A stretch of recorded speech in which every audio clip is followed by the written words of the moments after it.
Hello, my darlings. It's so good to see you. I have just received a new book from the library, and I am going to read it to you right now. So get comfortable. It's time for Once upon a time with Beatrice Butterworth. Hello, my darlings. I'm so happy to see you. Today we're going to read the last chapter in DORY, FASTASMAGORY, Head in the Clouds by Hanlon. It's number 4 in her series about Dory. This little girl has a very vivid imagination, and she has such a good time with it. Do you have a good time with your imagination?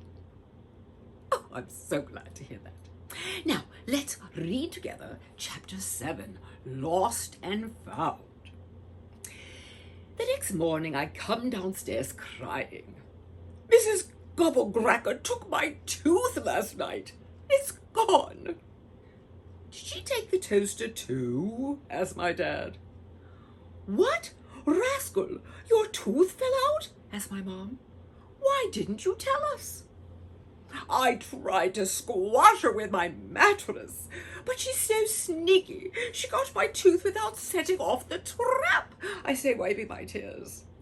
Hey, Dad, can we have omelets for breakfast? Asks Luke. Then he smiles and winks at me. Don't worry, says my mom. I'm sure we will find your tooth. It's probably in your room somewhere. So this would be a good day to clean your room. You don't want me to go to school? I ask. It's Saturday, she says. How does my mom always know when it's Saturday? My mom helps me clean up the trap, but we still can't find the tooth. I ask her if we can move to a new house so Mrs. Gobblecracker can't find me. Not today, she says. Melody is coming over. Melody? Again? Why? I say. Because I want to give her that beautiful coat of yours. It's such a shame no one is wearing it, and I think it would be perfect for her. The bunchy coat? I ask. Ding dong! Great, she's here already, says my mom. When Melody tries on the coat, my mom gets very excited. Oh, it's just adorable on you. I can't stand it. Melody does lots of smiley twirls. You look just like a snow queen, says my mom, hugging her. Hey, she never said that to me. Melody did not want to take the coat off. Want to play Candyland again, rascal? The kind we played last time, remember? Without the board, asked Melody.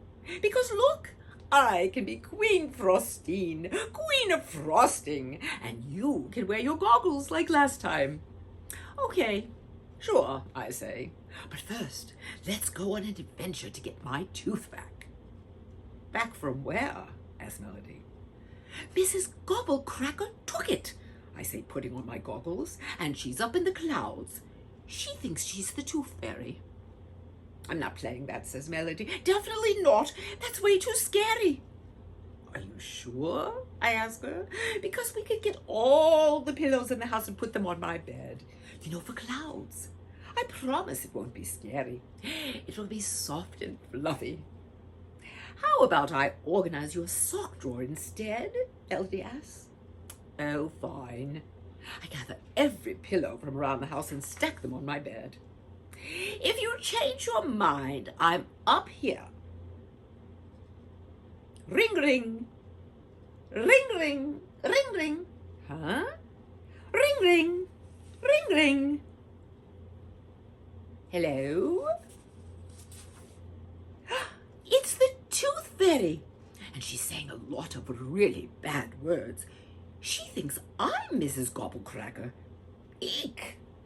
Excuse me, I say. This isn't Mrs. Gobblecracker. She must have lost your purse, and I found it. This is Dory. Remember me, the really good kid from the grocery store? Where are you? Locked in the top tower of the Tooth Castle? The key is in his bag? Oh, let me look.